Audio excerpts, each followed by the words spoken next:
Welcome to part 1 of the Falkirk Model Railway Exhibition, which took place in November 2019. If you're interested in model railway exhibition layouts, their description, construction and operation, and this is your first time to this channel, start now and become a subscriber. Hit the bell icon to get notifications. Here you can view the O-gauge layout Durham Street, exhibited by Scarborough and District Railway Modellers. Durham Street depicts a busy northeast engine shed in the early 1960s, with new diesel locos mixing with rapidly disappearing steam engines. This show is the first public exhibition of the layout, having only been viewed previously at a local club event. The layout has been put together by 4 members who had no previous experience of modelling in O-gauge. It has taken 3 years to construct. It is a 7-metre end-to-end layout with an unusual arrangement at each end of the 6 boards. As you look at the layout on the left, there is a short multi-track fiddle yard, which is a traverser. At the other end of the layout is an electrically driven turntable, which is part of the scenic display. All buildings are scratch built, with the main shed being constructed from a material called Fomex, glued together with pipe cement. The textured brick covering was sourced in Greece and glued on with Yoo-hoo glue.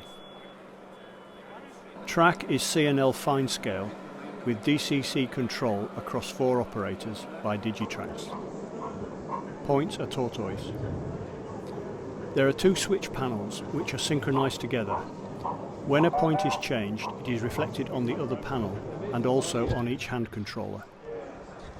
Yard lights are supplied by RM Electronics, and items like the water tower were laser cut. Stock has been sourced from LH Loveless, Fine Scale Brass, 55H, Heljan, Dapol and Gladiator.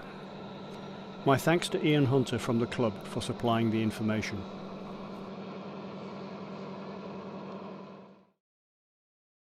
Here you can view the N-gauge layout Helmstadt, exhibited by the Perth Model Railway Group.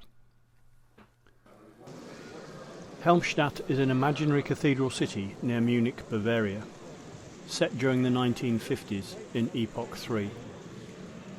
The model depicts DB Deutsche Bundesbahn of West Germany, but trains of the DRG Epoch 2 are also in evidence.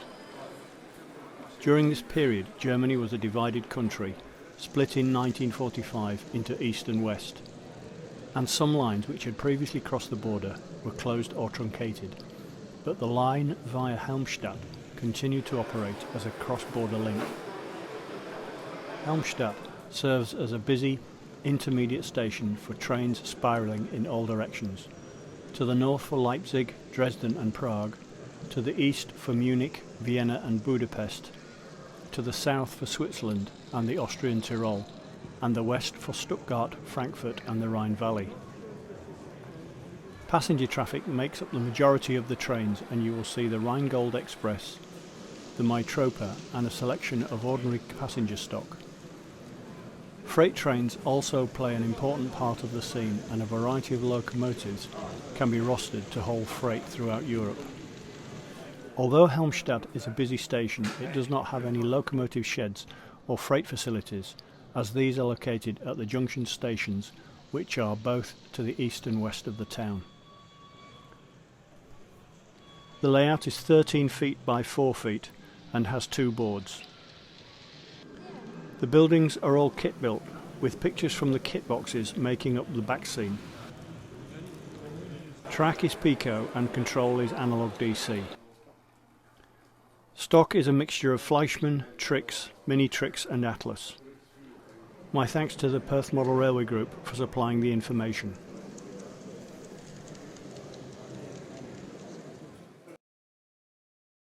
This double O-gauge layout is Ashton Steel, exhibited by Bruce Duncan of Bonnybridge Model Railway Club. Ashton Steel is an end-to-end micro layout based in the modern era, showing small shunting operations for the loading and unloading of steel. The scenic section is 4 foot wide with a 4 foot fiddle yard. To avoid overloading the scenic area with track, there are no points on the layout. Trains are swapped to another track in the fiddle yard using a sliding plate. All buildings and the bridge are scratch built, mainly from 3mm styrene.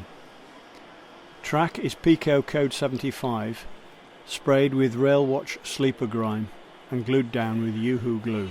Just bring it back. Control is DCC using Gagemaster Prodigy Express. All tracks are live at all times for DCC. Stock is Bachmann in a variety of liveries. My thanks to Bruce for supplying the information. Eden Road TMD, modelled in 00 gauge, was presented by Cooper and District Model Railway Club. Eden Road TMD is a representation of a traction maintenance depot set loosely between 2000s and present day to allow a range of motive power to be used. The depot is operated by Direct Rail Services, DRS, to service their fleet of locomotives. Visiting traction from other UK operators such as GBRF, West Coast Railways, Freightliner, Colas and DB Cargo can also be seen, along with some stabled coaching stock. The layout contains a twin road locomotive shed, a smaller shed, refuelling point, a train wash and some storage sidings for basic maintenance. A fenced compound is used for the storage of FNA nuclear flask carriers between movements.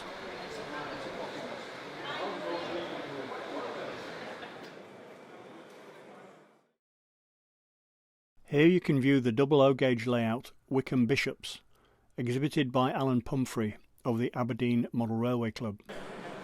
Wickham Bishops is an Essex country branch line featuring an Elizabethan house as the station and 2 wooden viaducts spanning the Matthews Mill Cut and the River Blackwater. The line was part of the Essex County Railways, opened in 1848 and closed in 1963. Originally a double-track line, however, one line was sold to the War Office in 1854 and shipped to the Crimean War. Built as an end-to-end layout, it measures 24 feet by 2 foot 6, with a scenic section of 16 feet and turntables at each end in the fiddle yards. Buildings are all scratch-built, based on photographs taken by Alan in 1957. Track and points are C&L fine scale. Control is DC. My thanks to Alan for supplying the information.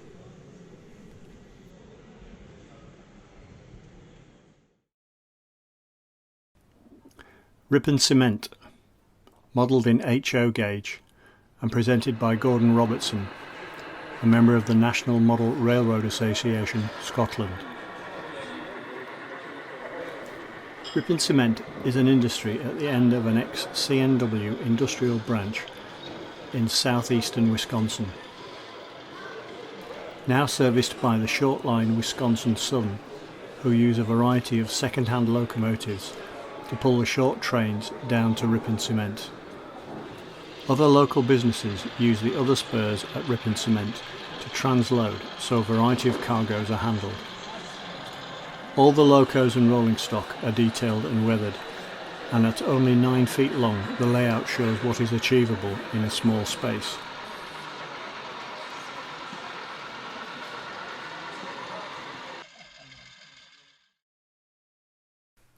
This O-gauge layout is Bathburn, exhibited by the Pentland Model Railway Group. Bathburn has been constructed to see what is possible in a relatively small space in O-gauge. The layout measures 10 feet by 2 feet and depicts a small suburban station somewhere in Britain. The time period of the model is flexible to allow us to use a variety of motive power we have available. So we can run from rail blue right up to just before privatisation. Passenger services are operated by a Class 121 bubble car. Additional traffic on the layout comes in the form of freight wagons to Thomson Transport private sidings, light locos and fuel deliveries to the small stabling point. The layout is controlled by a Digitrax DCC system, and the majority of the locos are sound fitted and are a mixture of Heljan, Dapol and kit-built models. The bubble car is a Bachmann Brassworks, also fitted with sound and directional lighting. The rolling stock is a mixture of ready-to-run and kit-built vehicles. My thanks to Brian Thompson for supplying the information. This HO gauge layout is Rottershausen, exhibited by Graham Arnold. Rottershausen depicts a small station near the Prussia-Bavaria border in the late summer of 1944. In addition to its civilian capacity, Rottershausen has a large military loading dock, used as a staging point for the movement of vehicles and tanks. The HO scale layout aims to show an interesting range of trains prototypical to the period, including armoured trains, flak wagons and rakes of tanks on flat cars, as well as passing passenger traffic. The layout is a continuous loop measuring 12 feet by 8 feet, with a scenic section of 10 feet by 2 feet across 3 boards. The scenic section forms the basis for several other exhibition layouts, one of which is Altdorf Ost, shown here at a different exhibition. Track and base scenery are constant, only the buildings change between themes. Buildings are kit-bashed Kybri and Haugen. Track and points are Pico fine scale in the scenic section and Code 100 in the remainder. Control is DC, with an option to use DCC. Stock is Fleischmann, Lilliput, Pico, Rocco, with rolling stock from Rocco and Lilliput, with kit-built tanks and aircraft. Some wagons are ready to run, supplied by Lilliput. My thanks to Graham for the information. Here you can view the N-gauge layout Scarlington, exhibited by Scarborough and District Railway Modellers. Scarlington is a continuous loop layout giving a generic feeling of the north in the late 1970s and early 1980s. It is a follow-on from the highly successful layout North of England Line 1, Scarworth Junction, also in N-gauge. After 8 years of work, this show is its first public outing. The layout measures 5.5 metres by 600 mm in the scenic area, with a further 300 mm for the fiddle yard. Buildings are a mixture of scratch-built and kits. Bridges are laser-cut MDF. The cliff lift, modelled on the one at Scarborough, uses 2 jam jar lids as pulleys to avoid tangling the string that lifts the cable car. Track is Pico Code 55 with large radius points. Control is analog DC throughout, with stock from Graham Farish and Dapol. The road signs were made by Sankey Scenics from drawings provided by the club. My thanks to Jeff for providing the information. At the end of the show, trophies were awarded to some of the exhibitors. The Lind Trophy for the best N-gauge layout, the Exhibitors Trophy judged by other exhibitors at the show, and the Kerr Cup voted for by the public were all won by the Scarlington layout. To view more exhibition layouts, click on the playlist. Don't forget to subscribe, and I'll see you soon.